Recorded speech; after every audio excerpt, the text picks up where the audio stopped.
29 avril 2022.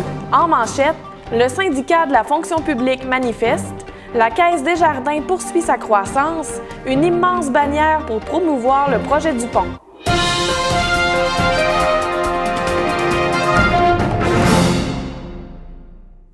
Sans contrat de travail depuis le 1er avril 2020, les membres du syndicat de la fonction publique et parapublique du Québec ont fait entendre leur voix une deuxième fois les 26 et 27 avril partout dans la province.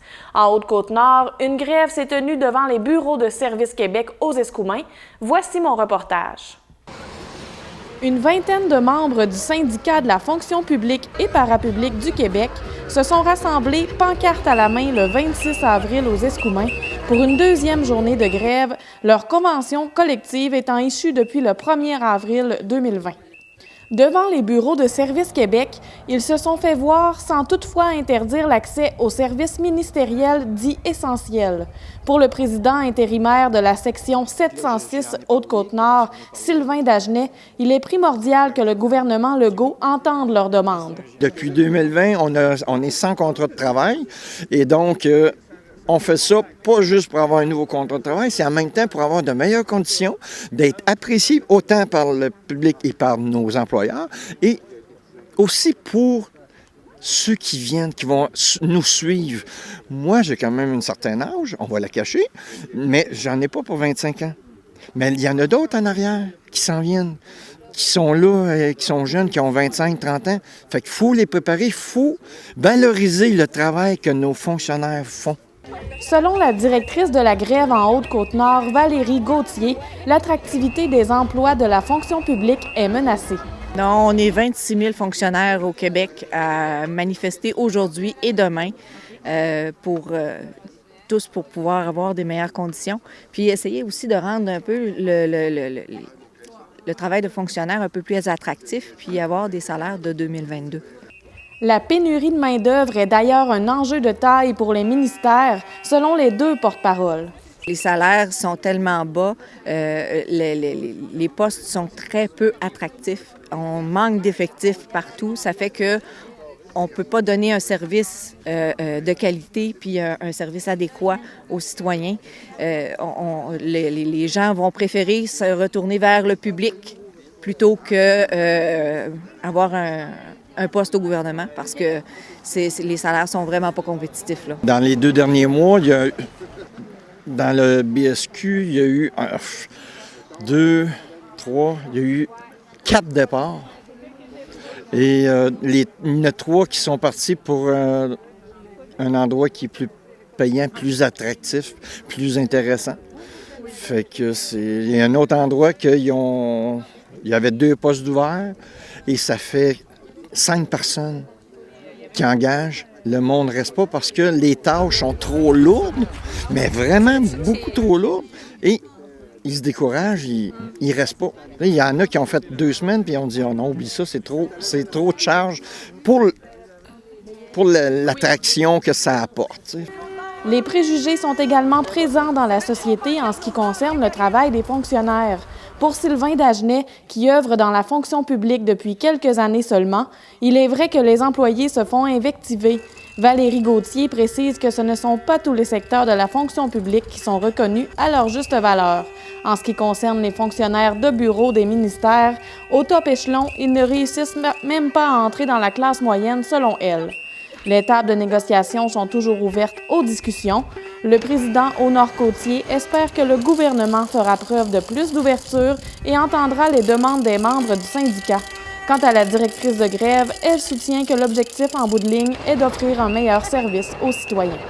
On veut avoir des gens qui veulent venir travailler avec nous pour justement offrir un meilleur service aux citoyens. C'est le but ultime, c'est de pouvoir bien servir les citoyens. Puis là, présentement, on ne peut plus le faire. Pour une deuxième année consécutive, les 5 586 membres de la Caisse Desjardins du centre de la Haute-Côte-Nord étaient conviés à une assemblée générale annuelle virtuelle le 20 avril. C'était l'occasion d'user de leur droit de vote pour se prononcer sur le projet de distribution des excédents et de la ristourne.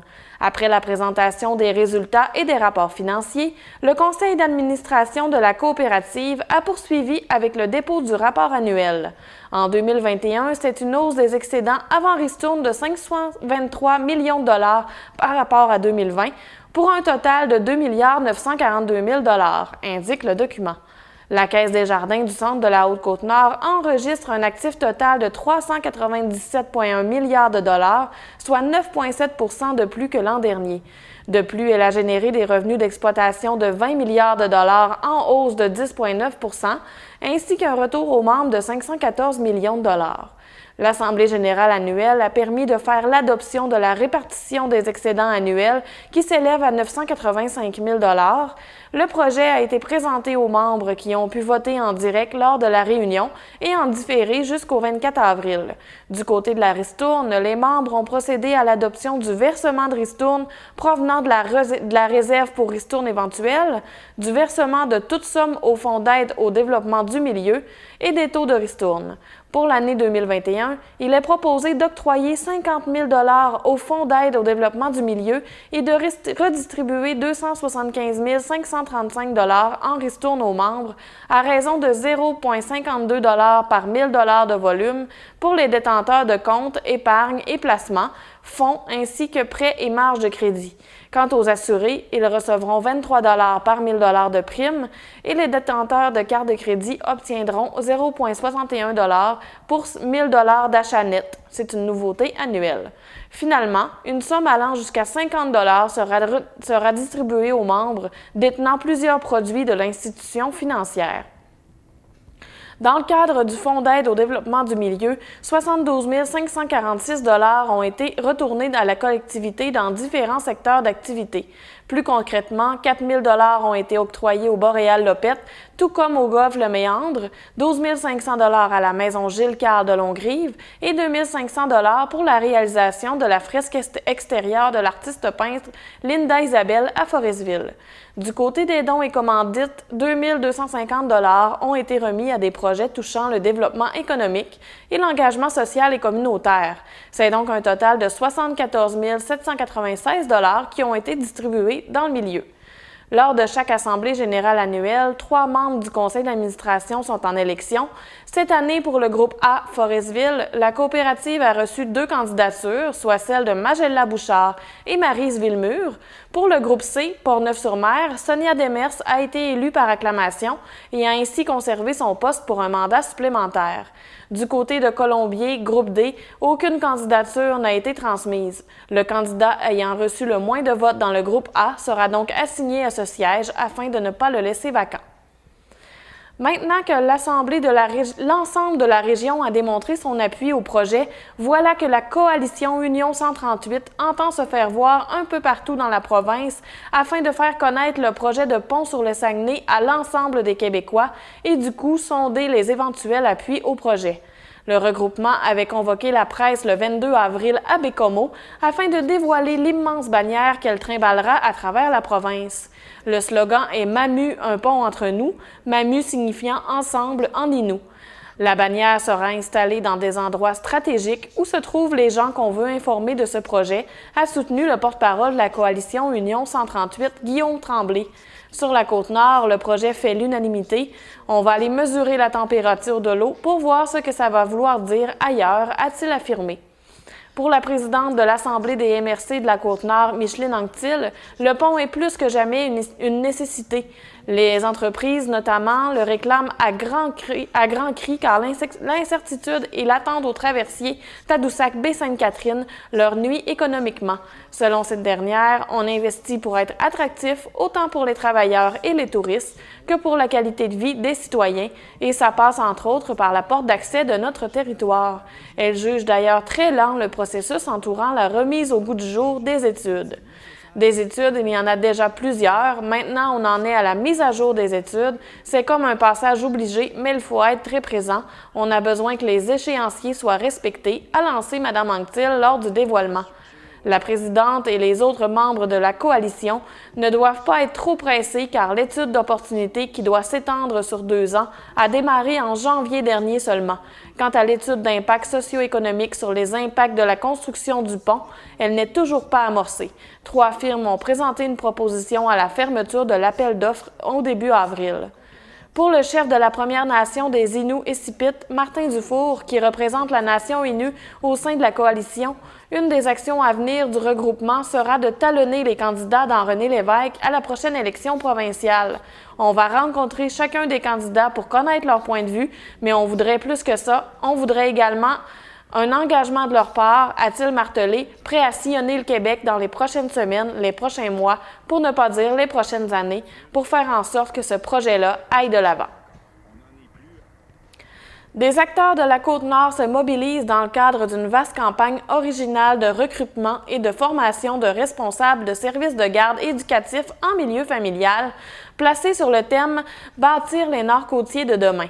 Grâce à une formation en ligne de 60 heures sur 3 semaines et rémunérée jusqu'à concurrence de 475 $ par semaine, le regroupement des centres de la petite enfance de la Côte-Nord et ses partenaires espère attirer au moins 15 futurs responsables de services de garde pour la première cohorte qui débutera le 16 mai. Une deuxième cohorte devrait être lancée à l'automne. Comme l'a souligné la directrice générale du regroupement, Odette Lavigne, si tout va comme prévu, ce sont 30 nouveaux milieux de garde éducatifs et un total de 180 places qui pourraient être créées d'ici la fin de 2022. Elle croit qu'une fois la formation complétée, 1 à 2 mois seraient nécessaires pour l'ouverture des places. Les 5 bureaux coordonnateurs de la région sont associés au projet en collaboration avec la Chambre de commerce et d'industrie de Manicouagan et de la Chambre de commerce de Sept-Îles. Les 2 regroupements de gens d'affaires considèrent très important le développement de nouvelles places, tant pour permettre le retour au travail des parents après l'arrivée d'un bébé ou pour attirer de nouvelles familles en région. Alors que plusieurs services de garde en milieu familial ont fermé leurs portes depuis le début de la pandémie, le développement de nouveaux services fait partie des solutions pour répondre aux besoins criants sur la Côte-Nord, où il y aurait autour de 500 enfants en attente d'une place. Les cégeps de Bécomo et de Sept-Îles apportent leur contribution au projet par l'entremise de leurs services de la formation continue. Les cours obligatoires qui seront dispensés toucheront notamment la santé, sécurité et l'alimentation, le développement de l'enfant, le rôle de la responsable d'un service de garde et le programme éducatif. Le projet novateur est doté d'un budget de 140 000 $, en plus du gouvernement du Québec, Cargill, la compagnie minière IOC, Aluminerie Alouette, ArcelorMittal et Desjardins y participent financièrement, tout comme les bureaux coordonnateurs, la CCIM, l'Association des intervenants en milieu familial de la Côte-Nord. Ce n'est pas sans surprise que Pêche et Océan Canada a annoncé le 22 avril des totaux autorisés de capture en diminution pour la crevette nordique de l'estuaire et du golfe du Saint-Laurent pour les saisons 2022 et 2023. Effectivement, 3 des 4 zones délimitées pour la pêche de la crevette nordique voient leur quota diminuer, soit l'estuaire, Anticosti et Esquimalt. En ce qui concerne la zone de Sept-Îles, elle est la seule à bénéficier d'une hausse des totaux autorisés de capture. En effet, elle passe de 5 123 à 5 304 tonnes pour 2022 et 2023. Dans la zone 12 estuaire, qui englobe la Manicouagan et la Haute-Côte-Nord, les quotas étaient fixés à 606 tonnes en 2020 et 2021. Cette année, alors que les crevettiers pouvaient lancer leur saison le 1er avril, les totaux autorisés de capture s'élèvent plutôt à 530 tonnes, une baisse de 12 %. Celle-ci se poursuit en 2023 avec un quota de 473 tonnes. Du côté de la zone 9 Anticosti, qui réunit les territoires de Havre-Saint-Pierre à la Romaine, les crevettiers avaient l'autorisation de récolter 6 311 tonnes de crevettes nordiques lors des 2 dernières années. Ce nombre n'échappe pas à la réduction des taux autorisés de capture et s'établit à 5 153 tonnes cette saison et à 4 525 tonnes l'an prochain, ce qui équivaut à une baisse totale de 28 %. Quant aux pêcheurs de la zone 8 Esquimane, ils devront diminuer leur capture de 29 % puisque Pêche et Océan Canada a fixé leur quota à 4 825 tonnes en 2022 et 4 222 tonnes en 2023, comparativement à 5 959 tonnes pour les 2 années précédentes. Finalement, le total des quotas des 4 zones s'établira à 14 524 tonnes l'année prochaine, alors qu'il atteignait 17 999 tonnes en 2021. Pêche et Océan Canada affirme accorder une importance particulière à la promotion et à la croissance du secteur canadien du poisson et des fruits de mer en s'appuyant sur les meilleures données scientifiques disponibles. C'est pourquoi, dans les régions où les stocks sont en déclin, il demeure important de laisser la possibilité aux stocks de se rétablir afin qu'ils puissent continuer à soutenir les communautés pour les générations futures, déclare le ministère par voie de communiqué. Selon l'évaluation du stock de 2021, les abondances estimées de crevettes dans les 4 zones figurent parmi les valeurs les plus faibles observées depuis 1990. Cela est dû en partie à l'augmentation constante des températures de l'océan dans le Golfe. D'ailleurs, les pêcheurs ont vu leurs revenus diminuer au cours des dernières années, explique Pêche et Océan Canada. L'approche graduelle adoptée sur 2 ans pour réduire les taux autorisés de capture se voulait une façon d'amoindrir les impacts économiques sur l'industrie ainsi que de contribuer aux besoins de prévisibilité des pêcheurs, selon Pêche et Océan Canada, qui se dit conscient de ces difficultés. L'organisation gouvernementale poursuivra la revue complète de l'approche de précaution en vigueur depuis 2012 avec la collaboration de l'industrie et des Premières Nations, de façon à compléter les travaux avant la prochaine évaluation de l'état des stocks prévue en janvier 2024.